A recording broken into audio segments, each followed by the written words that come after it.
Hey, what's up guys, it's Matt, and just wanted to do this video today about my personal top 3 do's and don'ts for your clinicals. Alright, so the number 1 do is ask questions. While you're there, making the most of the time, talk to therapists, talk to your clinical instructor, talk to the charge or leads or directors, whoever you have exposure to, like, ask questions. Be genuinely interested in respiratory therapy and how they run. It just shows that you're interested in how they do business and how they operate. Number 2 is be excited and present. You chose respiratory therapy for this reason, and it's a really good thing to be excited about it regardless of the situation. Maybe you're at a lower volume hospital than you wanted to be, or maybe you're at a long-term care facility, but be excited and don't be like absent-minded with them, and don't be bummed out because you didn't get where you wanted to get placed. It's really on you to make the most of whatever situation you're in. Only you can control what you do from there on. Number 3 is be scared. Again, it kind of goes back to, I did a video about my clinical simulations, and I was really hard on myself because I went in, I wasn't really scared. I felt very confident about the scenario and made a huge error. And that's the kind of thing that, like, lab is there for that kind of stuff to happen. So when you hit clinical and you're dealing with real patients who you can really affect and really hurt, it's okay. It's okay to be a little scared, and you should be scared.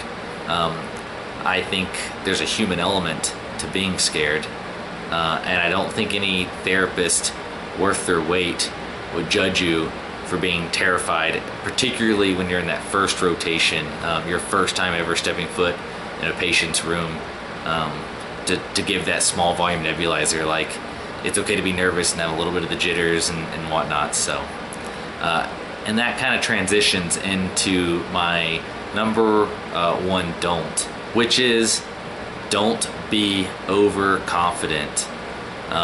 Being scared and not being overconfident. You do not want to walk into the room.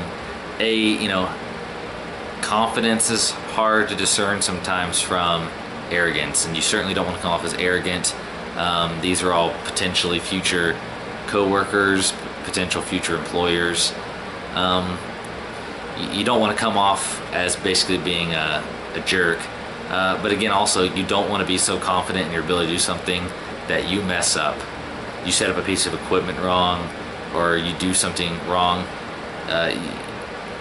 There's just too many possibilities, especially when it comes to patient safety, that's too easy to mess up.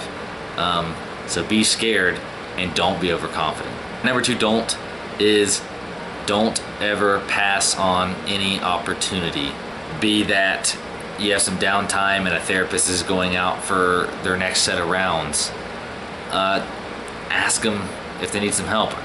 But particularly if you're asked, hey, do you want to go do something? Do not pass it up. It doesn't matter how mundane it may seem.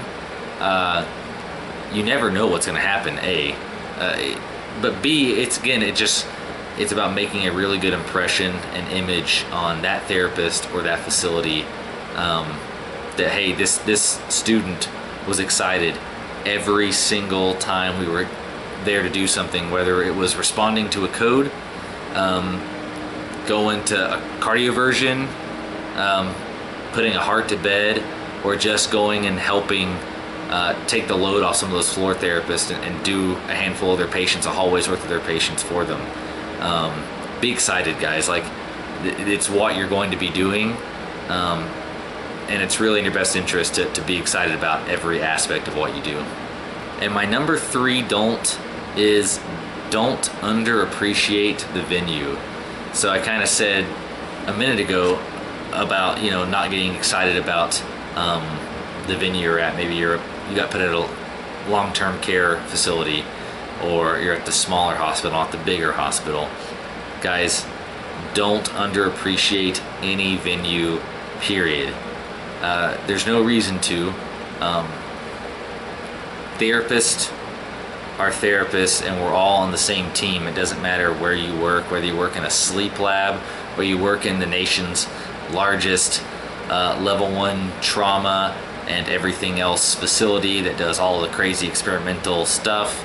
We're all respiratory therapists. We all pass the same exam. We're all essentially equals at that point. Yes, there are people with more experience and more knowledge than each other, but you know, then if that's the case, teach someone else to do something. But just don't underappreciate a facility. You know, you never know if you might work at that facility. It might be the only job opportunity you get when you graduate. Maybe that one big facility is not hiring and only this little facility is, and that's your opportunity. But because you underappreciated it, maybe you got caught talking some smack about it behind the back, and that gets around in this community. It's a pretty small community. There's not a whole lot of therapists, especially relative to some of the other careers like nursing. You know, and not to mention that, but it also, you build this like personal disdain that if you do wind up working at a facility that you underappreciated maybe as a student, you build a lot of hostility, I feel like, towards the career itself.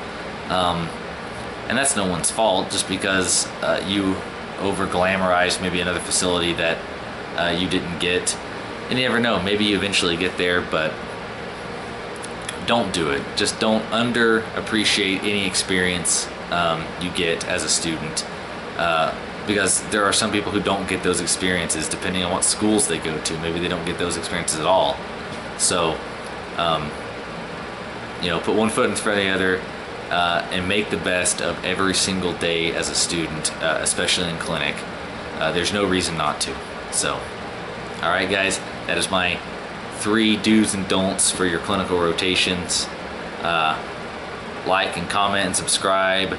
I appreciate everyone, and I hope everyone has a great day and is having an awesome summer. Take it easy, and I'll talk to you guys soon.